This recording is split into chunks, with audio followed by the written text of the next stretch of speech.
Great. Welcome, everybody. I appreciate you taking the time to join us today on this afternoon webinar. If I have not had the pleasure to meet you, my name is Stacy Villano, and I run marketing and communications for the Global Rural Nursing Exchange Network. Um, as we begin our presentation today, please keep in mind that your microphone is automatically going to default to mute. We ask that you do keep your microphone muted as the presenters share their conversation today. If you need to unmute your microphone at any time in order to ask a question or participate in the discussion, please feel free to do so. We're also asking that you keep your video on and as continuously as possible. Please be sure to maintain confidentiality anytime that you are unmuting your microphone to participate in the discussion. If you have a problem or concern or a technology issue, you can always drop that into the chat. We're going to do our best to monitor that for you as well. And in order to support the growth of the ECHO movement, Project ECHO collects participation data for each TeleEcho program. When you are participating, we ask that you contribute to the discussions, share your knowledge, introduce yourself when you talk, and please do keep your camera on so that way we can all see each other when we're having these insightful conversations. Actively engaged by being ready to learn, reduce distractions, and invite others to attend. We hope that you're going to learn a lot of great information today, and we value your perspectives. Notice that there might be some people in here, so let me just jump in and admit that our new participants. As we get started, just a little background on the partnership with the GRNEN and USD. If you're not already familiar with GRNEN, we are a global rural nursing exchange network with a mission to connect nurses, students, and educators from around the world who share a passion for improving the health of rural communities and an appreciation for the nurses who play a role in those communities. We provide various educational opportunities, vehicles by which you can connect with other individuals who work in rural environments worldwide, and webinars throughout the course of the year. The partnership between GRNEN and USD is really exciting for us because it gives us the opportunity to bring forward these real life conversations and experiences that nursing students are having firsthand with other people throughout the world. Many of the experiences that you're having right here in South Dakota, while exclusive to your geographical location, are shared experiences that others are having in different regions worldwide. So together, we hope that by sharing these testimonies, we can encourage the interest in other students and nurses to seek careers in rural communities and engage our educators with new ideas on how to showcase the value of rural care in their classrooms. And now I'd like to introduce to you two people who I'm sure you're very familiar with. Helene Heggie has been practicing nursing for over 35 years. She has practiced in many different clinical areas, including as the primary RN in a rural clinic for 10 years. While working in the rural clinic, Helene obtained her Master's of Science in Nursing Education. She has been a nurse educator at the University of South Dakota for the past 10 years. Along with Helene today, we have Katie Franson.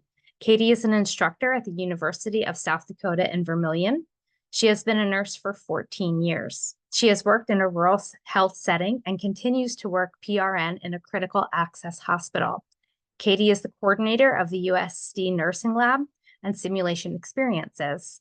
Katie is also the co-leader of the USD HRSA Grant Experience. Now I would love to turn this over, if I can find my mouse, to your presenters today so they can take you through this amazing conversation on exploring the critical relationship between SDOH and their impact on health outcomes in rural South Dakota. Helene, I believe this is all yours. If I could just find my mouse. There we go. Great, thank you, Stacy. And it's actually Katie. I'm going to take this first part here. So I'm just going to talk a little bit about the HRSA grant and what that means for USD and how we got that. And so The HRSA grant was awarded to USD back in fall of 2022. We were awarded $1 million for 3 years. And so there are really two parts of this grant. The first part is the recruiting of the nursing profession into the nursing profession, students into that profession, especially with Native American students, and then getting more nurses out into the rural areas of South Dakota to work. So with that recruiting side of it, our team has been visiting the schools, hospitals, we've been holding fairs, and attending other events across the state. Every year the grants, it's written in the grant that we visit the tribal nations twice a year. And so there are 9 tribal nations that we visit on a regular basis. And then to meet the objectives of getting more nurses out into our rural areas, we've been placing our students in rural hospitals for clinical experiences across the state. And so they complete 135 clinical hours in a rural facility. And then they also immerse themselves in that community. So this, for that, they'll go out, they follow a specific preceptor and then complete those hours. They'll take a survey before and after the experience. To date, we've placed about 70 students in rural areas. And with our surveys, all of them have reported an increase in knowledge of what rural health nursing is and an interest in being in a rural health setting in the future. So we've had a very positive impact for that. We also are collecting data of how many of our students are getting positions out in those areas. We don't have that right now, but we are also collecting that data too. And then just to note that we have extended the grant for at least 1 more year. So we're excited about that and to offer that opportunity a little while longer to our clinical partners and our students.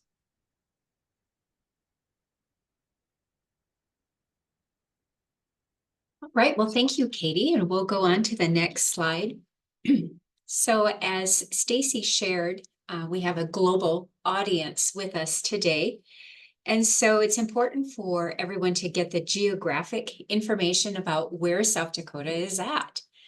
And so we look at this world map, and there's, rural opportunities globally across the world, and also here in South Dakota. So we start out by looking at where the United States is, and it is located in North America. And then we'll go on to the next slide and look to see where South Dakota is located. And as you can see, it's located almost in the center of the United States, a little bit north of the center area, but the South Dakota is in the Midwest region. And so talking onto the next slide, we'll talk more specifically about South Dakota.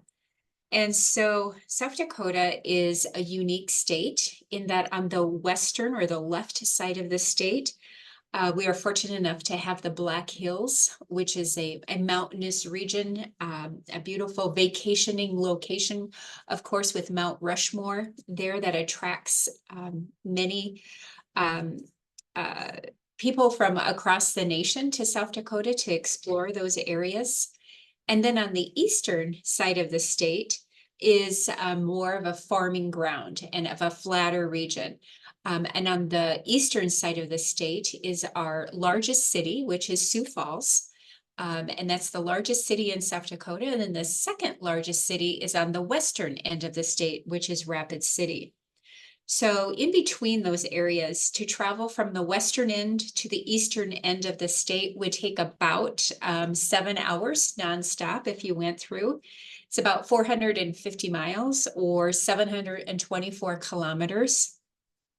And in the middle of the state, there's farmland, pasture land, wide open ranges with cattle, buffalo, horses, and just a rural state across the state, but specifically in the center part of the state.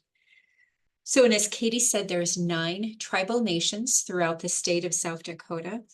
And we have put on here where we have had students placed for our HRSA grant experience. So all the cities that have X's on them, we have had students in those locations to perform clinical experiences. So you can see we've done the western side and the eastern side and a little bit in the middle, but we need to get more in the middle just to serve all of the rural populations throughout the state of South Dakota. So that's what we'll be working towards in the future with the rest of this grant. And so today we have the opportunity to talk about social determinants of health. And so on to the next slide, we're going to look at the social determinants of health wheel. And the social determinants of health, as we all know, are the conditions and the environments where people are born, where they live, where they learn, where they work, where they play, where they worship, and that affect the ages across the lifespan. And it really affects just a wide range of health functioning and the quality of life outcomes and risks. So even though we can provide quality health care as a nurse, we still have to overcome the barriers to these social determinants of health in order to ensure quality health care is given. And so as we've shared, there's 5 domains here on this slide. And this session is focusing on education access and quality. The next slide, we will share what our objectives for this ECHO session are. The first objective is that we are going to examine the various healthcare challenges faced in rural communities of South Dakota. You'll be hearing from 2 of our students who have completed a HRSA grant experience, and they're going to share experiences about rural healthcare and some of those challenges that are present that are faced in the rural settings of South Dakota. The second objective is to analyze barriers to accessing education in rural South Dakota. And then our final objective will be to acknowledge the influence of education on health outcomes and potential strategies for enhancing education in rural communities in South Dakota. And we're fortunate enough to have a subject matter expert with us today who will be talking about that, specifically about rural schools in South Dakota. First off, though, we're going to start with our 2 case studies. So Stacy, if you wouldn't mind moving on to the next slide, I'm going to introduce to you all Natalie Ahalt is a USD nursing student. She is a student on the Vermilion campus, and she is a 4-semester student. So Natalie will be graduating here in December. She's originally from Kansas City, Missouri, and she completed the HRSA grant experience at Sanford Medical Center in Vermilion.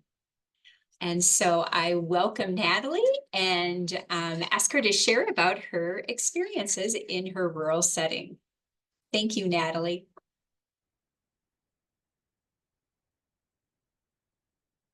Hi, like she said, my name is Natalie, and I am a student nurse in my 4th and final semester of nursing school here at South Dakota and at USD.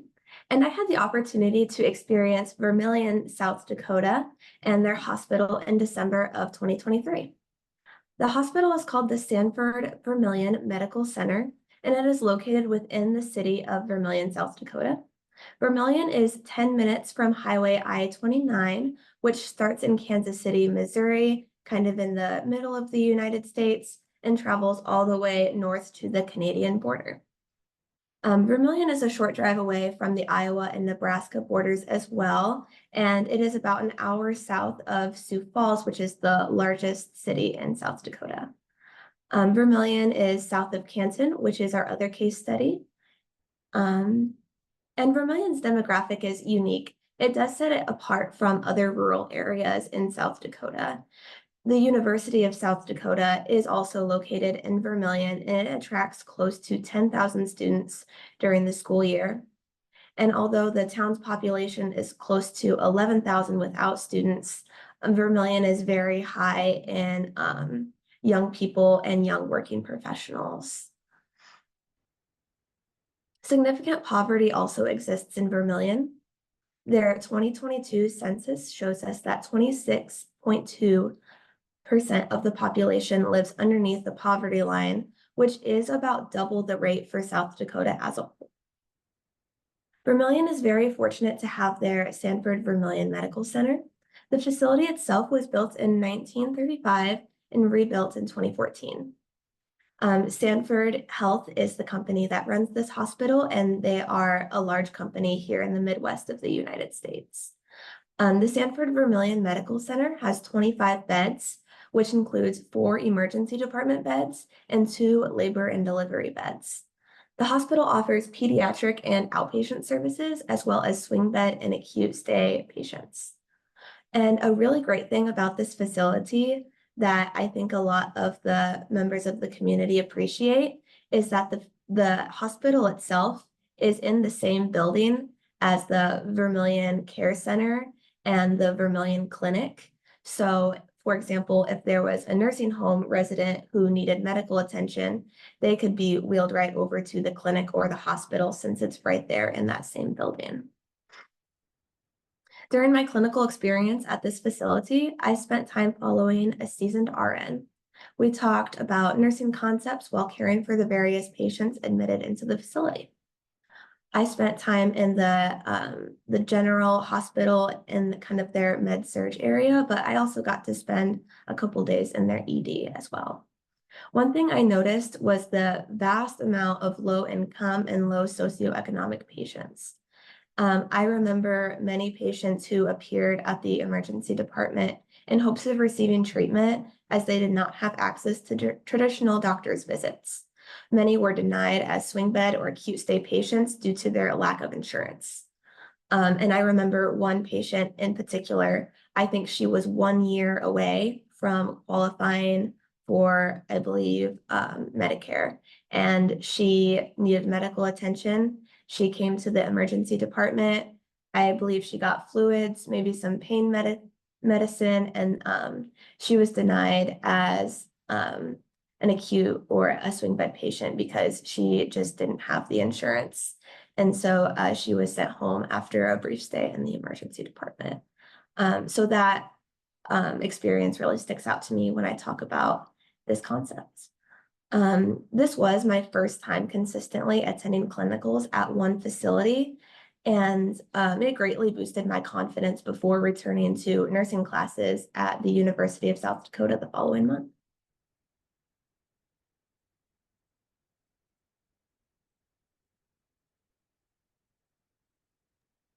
Well, thank you, Natalie, for sharing your experience. And so now we're going to open the forum here to any questions that anybody has to Natalie. So I just have one question, Natalie, is you talked about how many beds, how many staff are on duty, and how do they cover the emergency department, the med-surg unit, and then also having a labor and delivery? How do they cover all of that? So it's been about a year since my experience, and I don't remember exactly, but what I do remember is that there are separate staff for the emergency department and the general unit of the hospital. I believe they at least have 2 or 3 nurses during the general unit during the day and at least 1 or 2 overnight. I also know that they have their list of staff that are on call, and most of those staff members, at least during my experience, never got called in, but they could have been if we experienced like a vast increase in patients.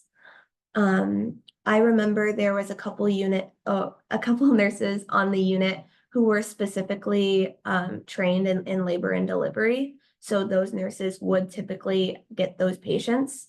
But I remember some of the nurses on the unit were newer grads, and they typically just stayed within the general patients and not taking any mothers.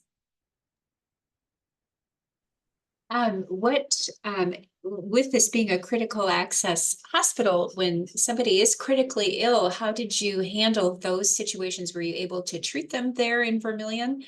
Or how were those situations handled? So like you said, Vermilion being a critical care hospital, we did often have to send patients to Yankton, a larger city about 30 minutes away, and Sioux Falls, like I said, which is largest city in South Dakota, about an hour away. I remember hearing of patients and seeing a couple patients who were seen in the ED very briefly and then sent elsewhere. Some of those patients were able to drive themselves if they were experiencing maybe a low, not as immediate of a problem, maybe just a specialized problem. But I also remember some patients that needed to be transported via flight or via ambulance. And there were certain patients who needed to be transported in the ambulance that needed to have an RN from the Vermilion Hospital ride in the ambulance with them due to having specialized IV medications running and things like that. So I actually did get the opportunity to ride in the ambulance with the RN I was following. It was an overnight shift. We went to Sioux Falls. They were admitted into the ICU, and then we came back to Vermilion. What are the typical patients that you saw? Like reasons for coming in? Did you see something more than other things? I saw a lot of elderly patients while I was at the Sanford Vermilion Medical Center, which isn't uncommon as elderly populations typically are a large percentage of the people who do visit the hospital. But I do remember seeing a large amount of young adults, college students, or recent graduates. I remember a couple patients in particular. There was a college student that came in for shortness of breath, which we believed was maybe from excessive alcohol intake or nicotine intake. And that was really interesting to see. We also saw a young couple whose child was experiencing respiratory distress due to the intake of their cannabis in their house. And so it was really interesting to see those younger populations maybe more regularly than I typically would have, since Vermilion just has that demographic.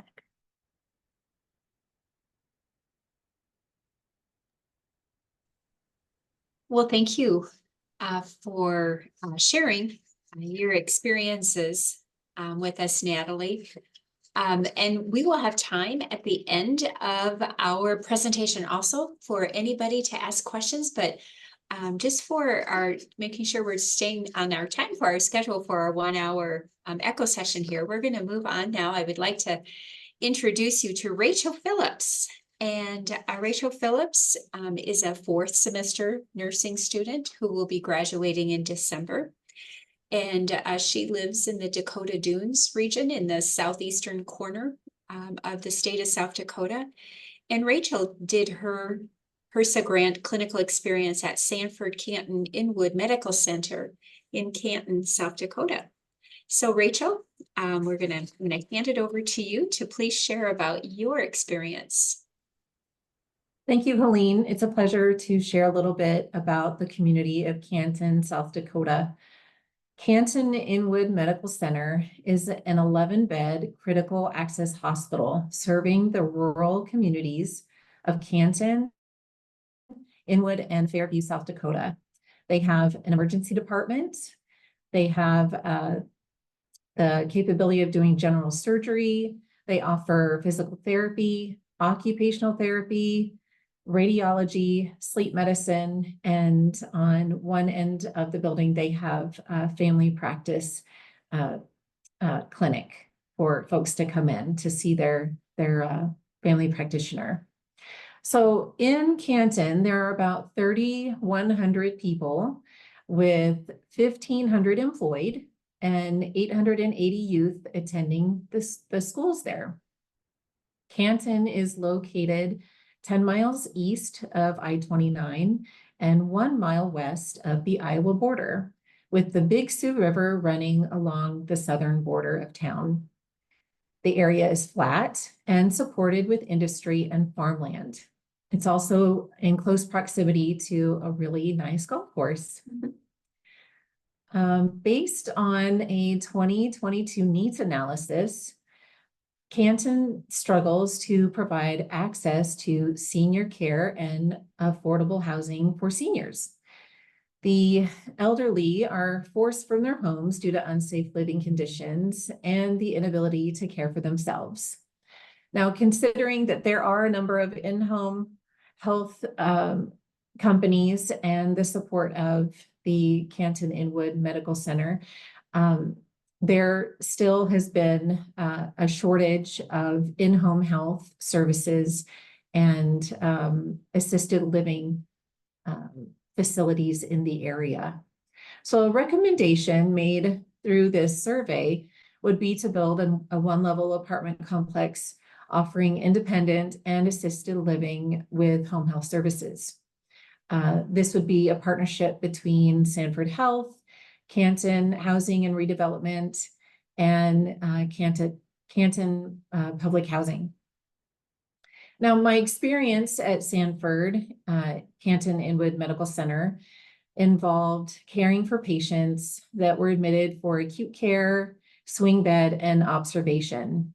As you enter the facility, it has a large main corridor that connects your emergency department on one side with the family practice on the other, and then follows you through past your radiology, your occupational therapy, speech therapy, your floor, your med-surg floor, and then on to the other side of the complex where you have an assisted living facility that is just directly connected, much like Vermilion, to your med-surg floor. So it is very convenient for the folks that live there to receive care in the off chance that they need it. My experience there involved your traditional bedside nursing practice of passing meds. I was able to start my first IV on a live person, not just a fake arm in the lab. And then certainly practicing your assessment skills and getting to know your patients and really connecting with them and learning time management, prioritization, and encompassing and including all of the theory that you learn in class. I also observed the strain of the staff there. As being in a rural setting, you can imagine the strain that puts on the nursing staff. Is there were only 2 RNs and an aide on staff. Now that support, they would have additional support with a charge nurse during the day and your PT, OT, radiology. And if things got a little busy, they could use the volunteer EMT folks that also had an office there, and they would step in to help with needs.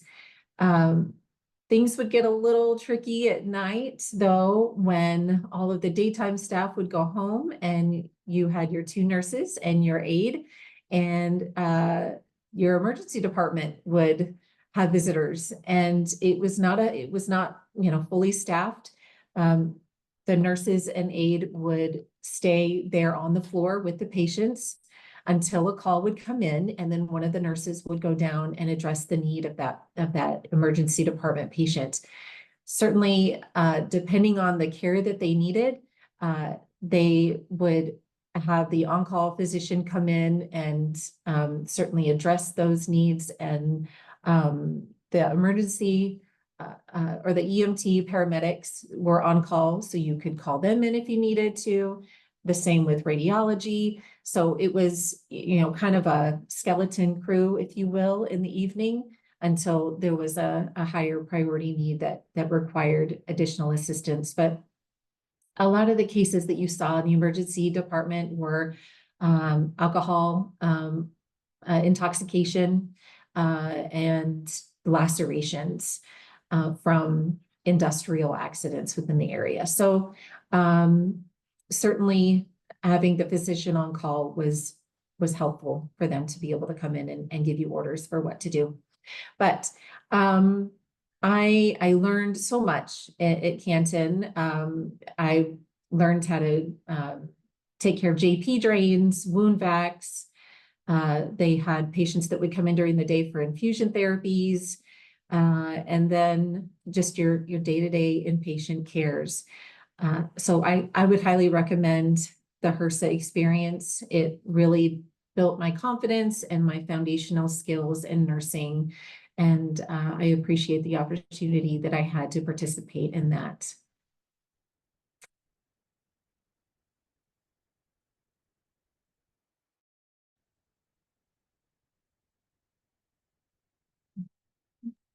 Thank you, Rachel. Did you notice any glaring, as you and Natalie kind of worked through some of this stuff, did you notice or pick out any big differences or similarities between Canton, Inwood, and Vermilion when you were doing that? Obviously, staffing, you talked a little bit about that. It sounds like some of that was the same. Population sounds like some of that was the same. But what kind of things did you see for patients, and is the things that we talked to her about with transferring, was that all kind of the same on your side too? Yes, it was. In terms of the severity of the issue, that was assessed prior to the patient arriving with EMT to determine if they needed to continue up the road 30 minutes to Sioux Falls. So there's staffing that plays a role in that. Again, the severity of the patient's problem as well. But I think the design of the facility is also very similar. So, yeah. Great. Well, thank you, Natalie and Rachel, for sharing. And now we're going to move on and ask you to share some specifics about your communities related to education. So we'll move on to the next slide. Thank you, Stacy. Thank you. So like Helene said, we are going to talk a little bit about the educational access and quality within each of our communities. For Canton, there's a lot of great information that you can get from their school website and demographic information. An additional source is the CDC, and they define the educational access and quality with key issues such as educational attainment in general and language and literacy. So with Canton, they've got about 876 students, and that is enrollment for their elementary, middle, and high school. The minority population accounts for 10%, and 10.7% are economically disadvantaged and eligible for free lunches. The on-time graduation rate is 87%, which is higher than the state average. And the high school completion rate, which ends at age 21, is 94%. And that is also higher than the state average. Canton prides themselves on full-day pre-kindergarten and a before and after school latchkey program, which offers safe, convenient, and affordable daycare. 100% of the teachers are licensed, and 79% have 3 or more years experience. 69% have a bachelor's degree, and 29% have a master's. The student to teacher ratio is lower than the state average at 14:1.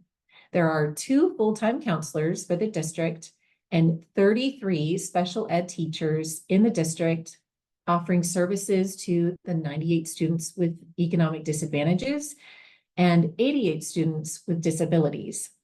They have recently created a life skills classroom for the students with disabilities and have exceptional teachers to support these students. Remarkably, 79% of the economically disadvantaged students and 92% of the students with disabilities complete high school. And now I'll pass the time to Natalie to share about Vermilion. Like I said earlier, Vermilion is a bit larger than Canton, with 1,200 students enrolled in their public schools, which contains an elementary, middle, and high school. Their elementary building is also recently built. These numbers also include students in the surrounding towns of Burbank and Meckling that attend Vermilion's district. It is also important to note that Vermilion has another school as well. The St. Agnes Catholic School is found here in Vermilion, although they only admit grades K through 5. And most of my statistics that I will be sharing today specifically relates to the Vermilion public school system. Their high school completion rate is 90% at the Vermilion High School, and 17.9% of Vermilion students are economically disadvantaged, which is significantly high. Vermilion's minority population is also high at about 27%. Vermilion's student-to-teacher ratio is similar to Canton's at 15 students to 1 teacher. Vermilion has a vast amount of resources available for their students.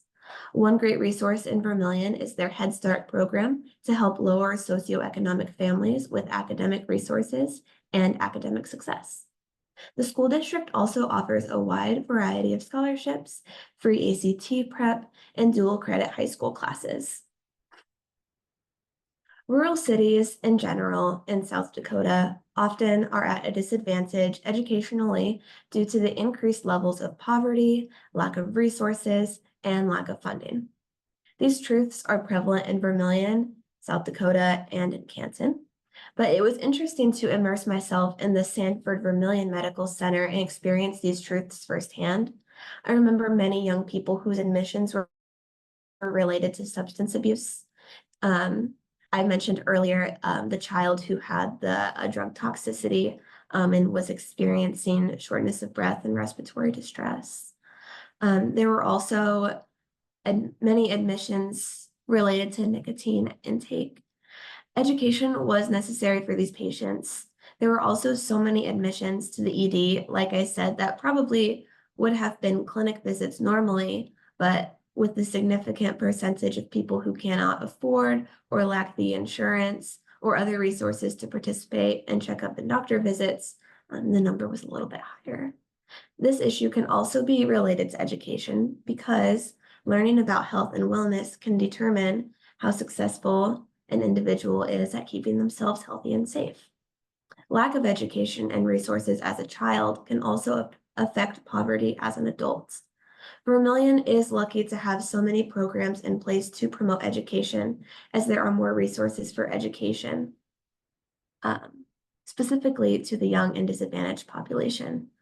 One thing that I noticed while researching for this presentation is I found that the University of South Dakota offers, I believe it's a bi-monthly program at the Sanford Clinic for students who are in graduate programs to see members of the community.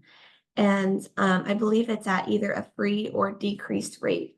So having the university in Vermilion is actually a huge resource in itself to promote the various needs of the community, such as alcohol intake and poverty and whatever they may be experiencing.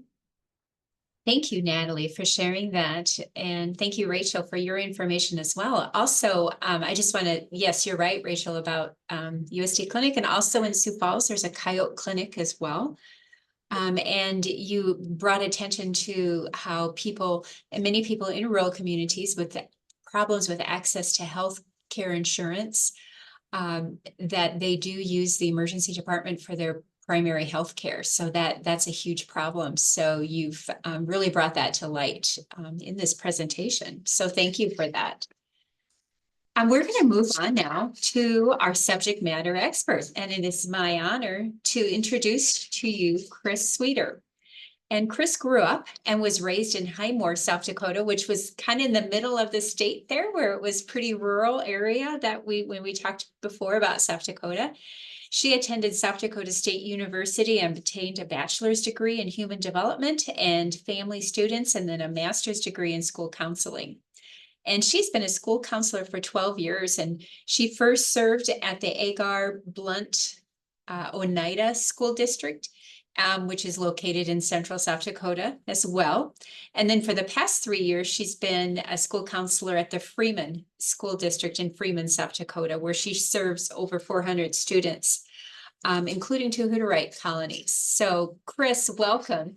And we're excited to hear about your experiences and hearing how education affects the health of our rural communities. So I'm going to turn it over to you, Chris.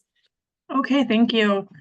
Okay, so I'm going to expand a little bit on my history of school counseling so you guys can understand a little bit of where I'm coming from when I talk about things that we have implemented and then things that we would like to see as an educator. So, as Helene mentioned, I'm a school counselor with 12 years of experience in 2 very rural communities and school districts.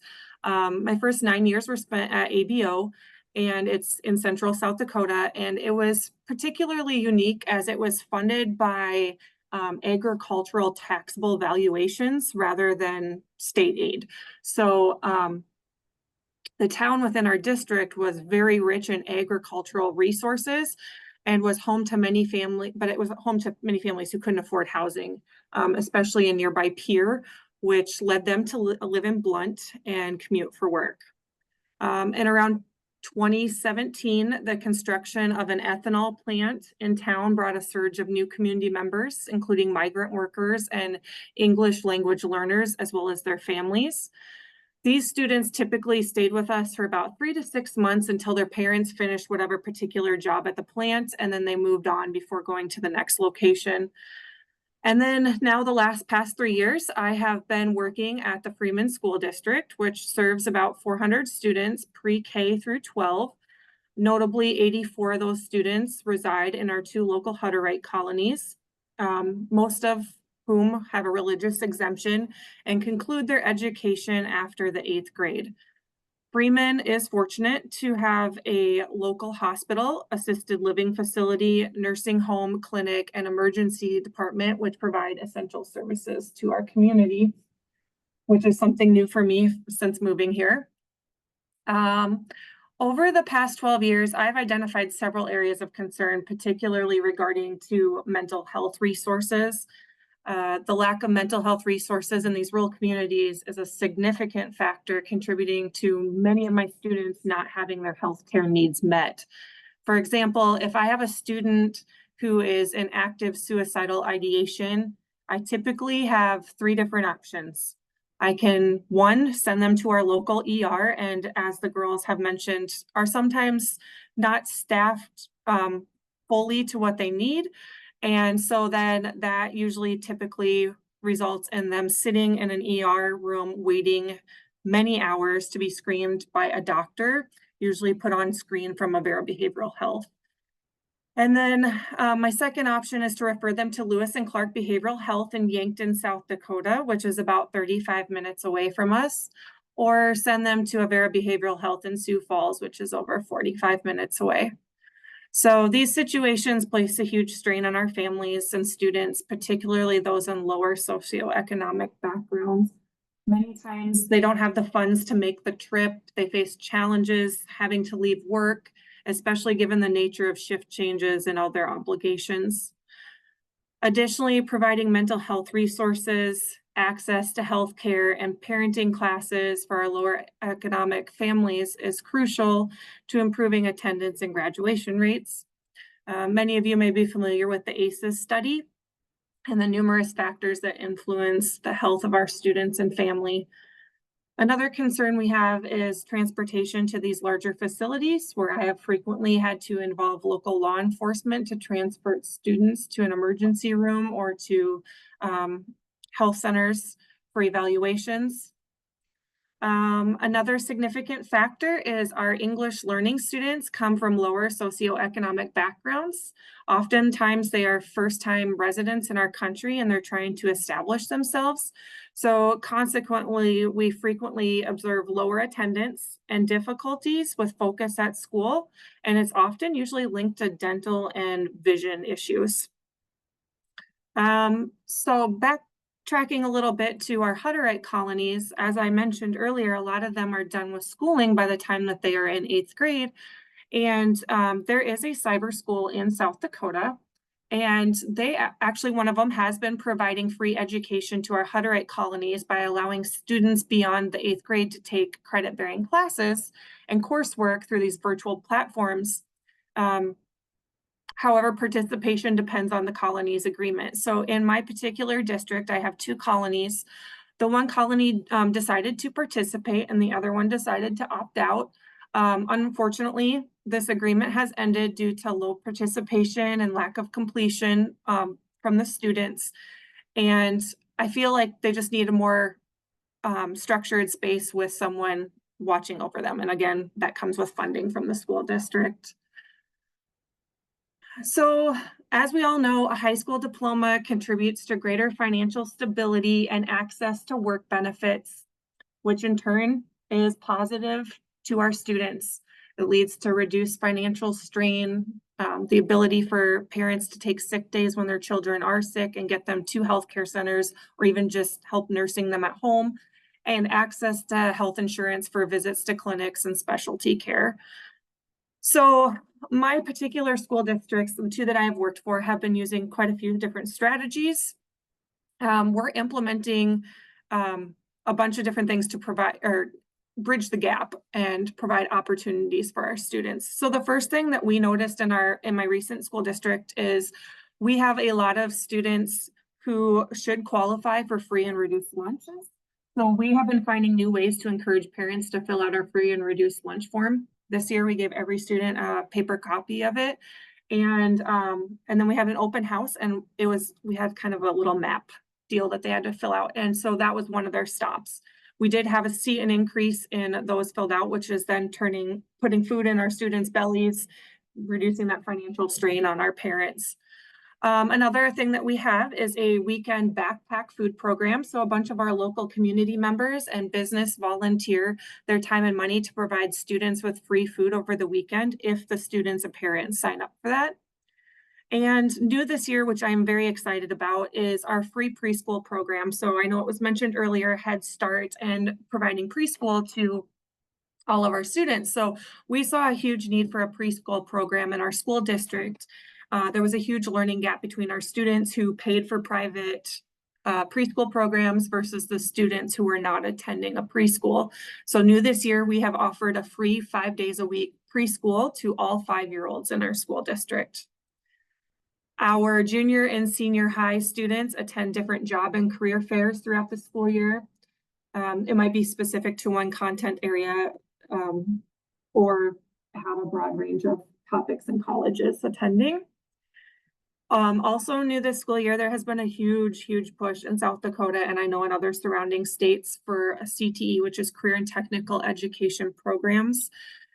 So what we have been doing for our part is we added a whole new industrial ag program to our school. We hired a new teacher and updated our shop, along with adding a kitchen to our ag room to enhance our food science program, but it is also used for our life skills classes. So teaching those that are identified on an IEP or that struggle with daily life skills on how to do the basic necessities in a kitchen.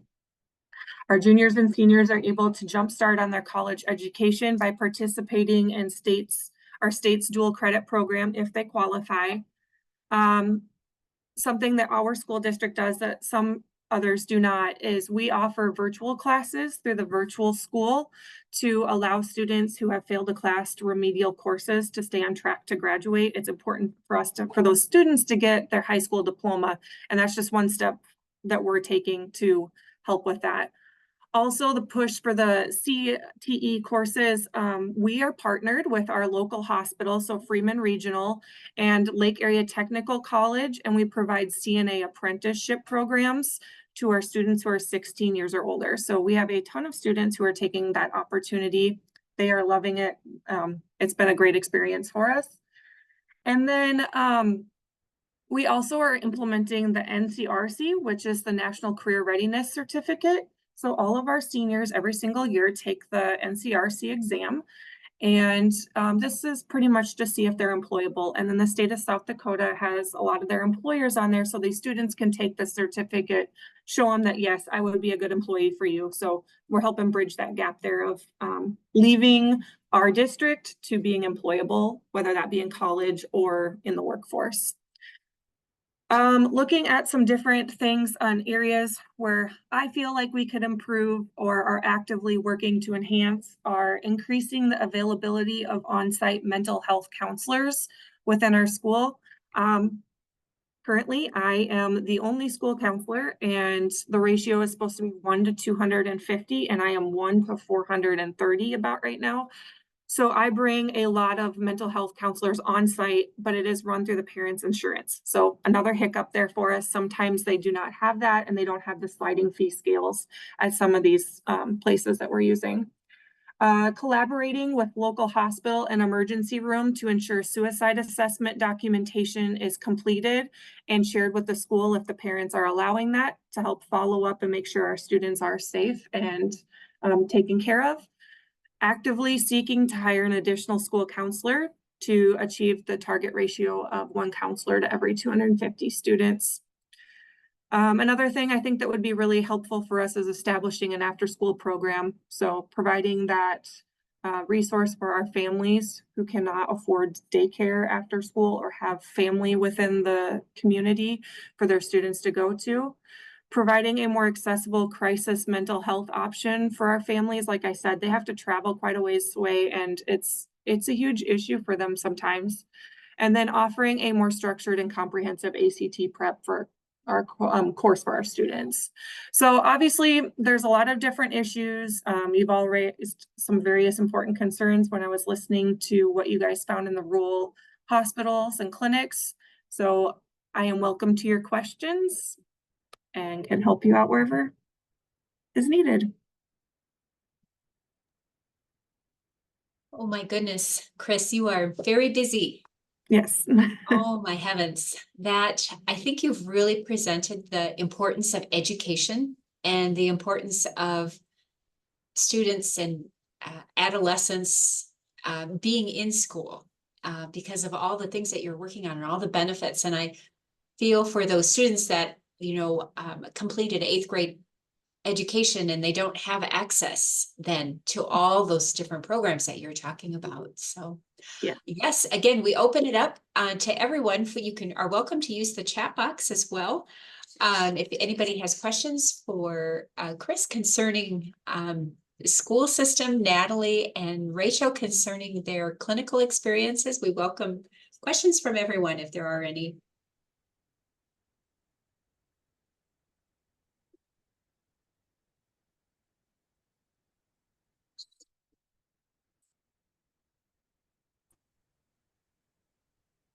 Chris, I guess one thing I'm curious, do you know if there's any plans as far as CTE to start a CNA course that the students could get into for those who might be interested in healthcare?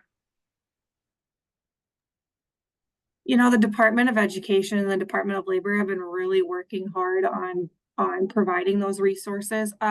So some schools are providing or building really big CTE programs within their district. Unfortunately, some of us smaller ones can't afford to do that. So that's why we partnered with the Freeman Regional and Lake area. So they actually offer the whole course there, and we just give an hour to our students to run across the road, do their courses. And then the hospital there actually offers them a little bit of incentive with a scholarship following it up. But yes, schools do have the option, and actually part of the South Dakota graduation requirements, it was kind of just a blanket requirement. Everyone had to do the exact same courses to graduate. And back in 2018, they changed all that. So now they have different tracks. So you have your kids who just get their basic diploma. You have your kids that get an advanced diploma, which is saying that they're ready for college. And then you have your kids who are career ready. And that one specifically works with endorsements. So the NCRC, which I talked about, it helps them get that certification. But also if they're taking classes in that CTE career cluster and they get that CNA certification or Serve Safe or OSH, whatever would go along with like industrial ag, they will honor that as well. And then our highest one is the advanced honors, which is where a lot of our scholarship money comes from. Thank you.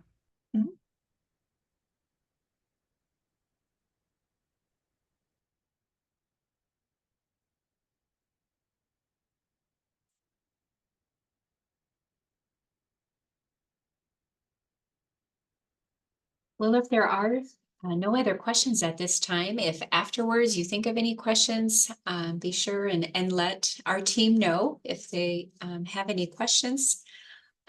We're going to review our objectives, and just to make sure we did meet those. So we examined the various health challenges that are faced in rural communities of South Dakota. We analyzed barriers to accessing education in rural South Dakota, and then we also acknowledge the influence of education on health outcomes and potential strategies for enhancing education in rural communities in South Dakota. So we so appreciate our subject matter expert, Chris Sweeter. Thank you so much for all the work that you are doing for the schools, the rural school settings that you have been in, and the rural school setting you are in right now in Freeman. I can just hear you're a huge asset to your team.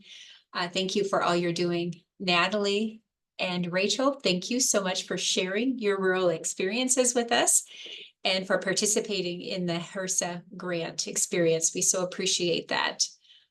And then I'm going to hand it over to Stacy for us to talk about our feedback for this IACO session.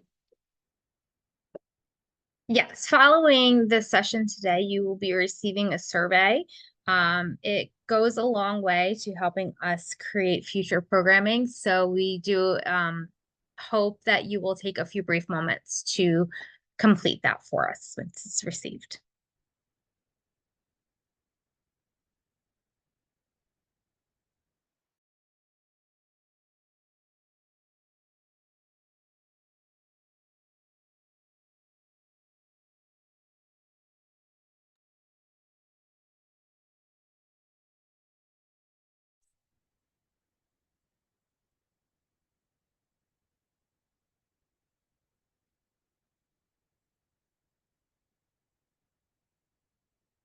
And so when they have completed the survey, the attendees are welcome to leave the experience. So thank you everyone for being with us today.